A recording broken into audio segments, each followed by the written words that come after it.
Right now, it is a pleasure to welcome in once again Mark Hirko, the CEO of the Sharon Hospital, as we get an update on things going on at Sharon Hospital. Good morning, Dr. Hirko. Good morning. Good morning. It's a beautiful day. it So is. ready to I used to work. finally it's warm. I used to work for a program director, John Batotier, and he would start off his morning show every morning by saying, no matter what type of day it was, it's a beautiful day. So, well, the skies are brightening really on the COVID-19 crisis. It's, I mean, by no means over, and people should do social distancing and wear their face masks. But a big sign that things have really opened up is how you've opened up elective surgery and more things at the hospital, Dr. Hirko. Sure. Yeah. Over the last 2 weeks, the state has given the hospitals permission, once we met certain guidelines, to kind of open up our schedules. So our ORs were open for elective business, and gradually we'll be open up for full business over the next week or so. The hospital itself, I mean, you noticed the tent was down. We actually took down our screening tent yesterday. So now our main entrance is open again, along with the emergency room entrance. But, you know, everybody says, oh, we reopened. And I keep trying to say, no, we've retooled. It's a much different world than it was in March when all of this started. And here we are now. Will be, you know, the only way you can get into the hospital is if you have an appointment and an appointment card. We screen you with your temperatures. There'll be some highfalutin new technology there that'll remotely check your temperature and tell us at a centralized area what your temperature is, and actually give you a warning if you go through without if you do have a temperature, we won't let you in. And then we've had to rearrange the way and retool the way our waiting rooms are set up, because we really can't use waiting rooms anymore. So it's just been a whole change. You know, you have to have a mask. We have to purposely schedule people that are COVID negative throughout the day, and then at the end of the day, then we'll do the COVID positive patients in our radiology in our lab, because once somebody is there that's COVID positive, you have to terminally clean that area, which takes about an hour and a half or 2 hours. So it's a whole different world now. Is physical therapy open yet? Yes, it actually always has been open. It's just that we had to limit the number of patients that could come through because of the social spacing. And we're working on redesigning where the machines are and everything else. But everything is open. And what's interesting is this has given us the opportunity, with using some of the technologies that have been around probably about 7-10 years that we haven't used much, like the virtual visit.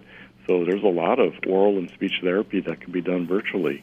There's interesting, our primary care docs and our doctors that have offices within the facility, you can do virtual visits.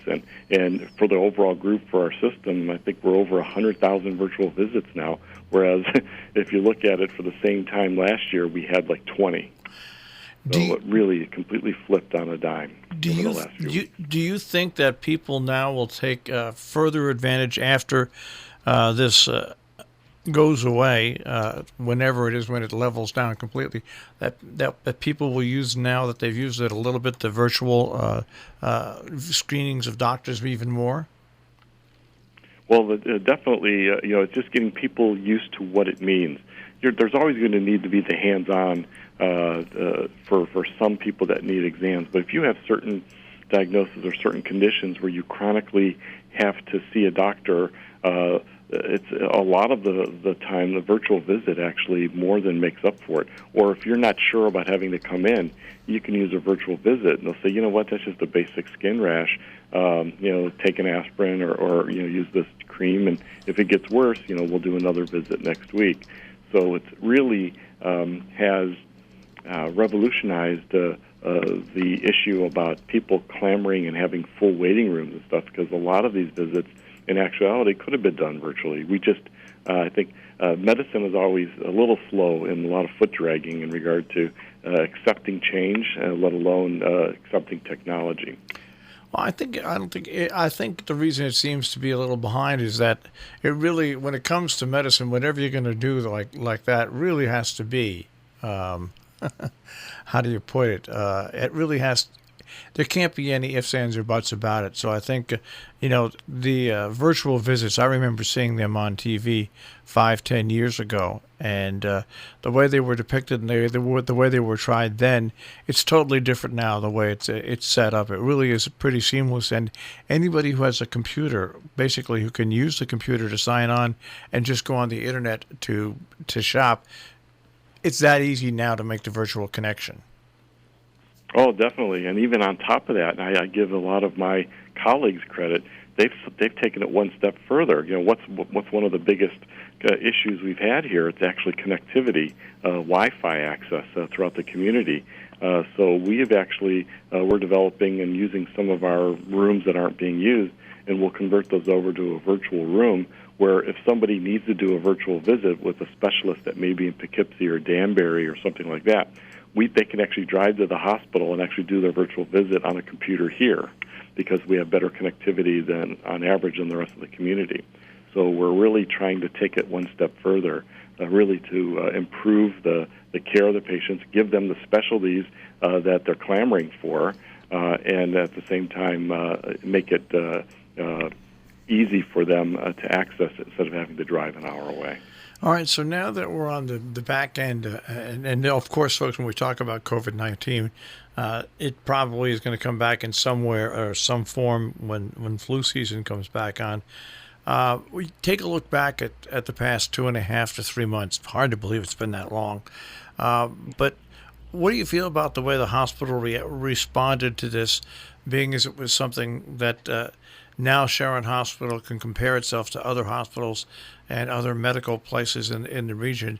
How do you think Sharon Hospital operated during the height of this crisis?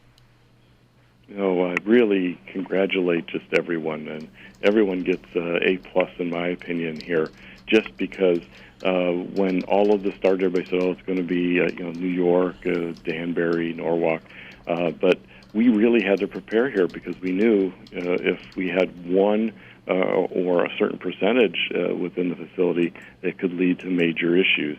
So just to see everybody looking at their peers and looking at each other and saying, you know what, we got to step it up.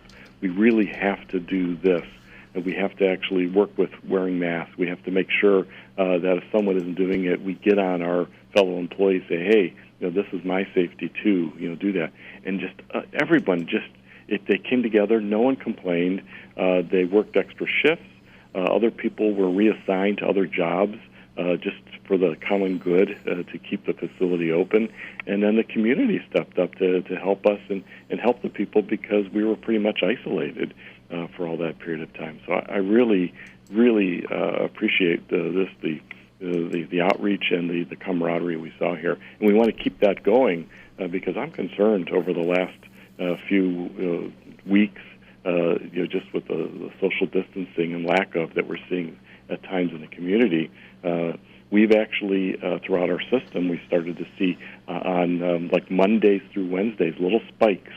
Every week we're seeing these little spikes, and that usually correlates to the previous weekend, people being out.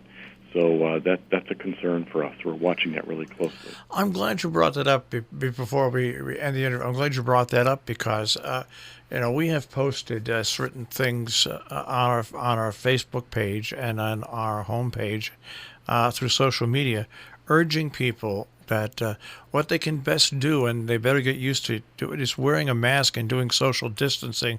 Probably for the next 3 to 6 months, they're going to have to do it, and not to let up. And the big thing is social distancing. When you have, when you see pictures of people, 10 or 15 or 20 people gathered in a setting, and you talk about that, some people say, well, you're infringing upon their lives.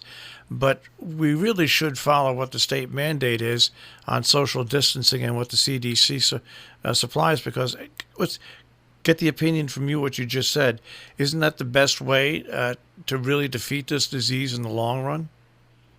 It really has, and there's studies out there now showing simply a mask does the job. It'll reduce spread by up to 80%. and then by doing social distancing, that just is frosting on the cake.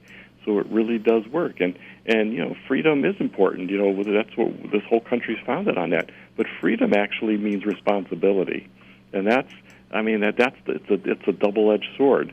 And that responsibility is so important, because that responsibility is what gives you that the ability to function the way you want to in most of the time. But there's times you have to sacrifice with that responsibility to continue that freedom. So I think that's where we get confused sometimes. So that's the only time I'll get on my soapbox.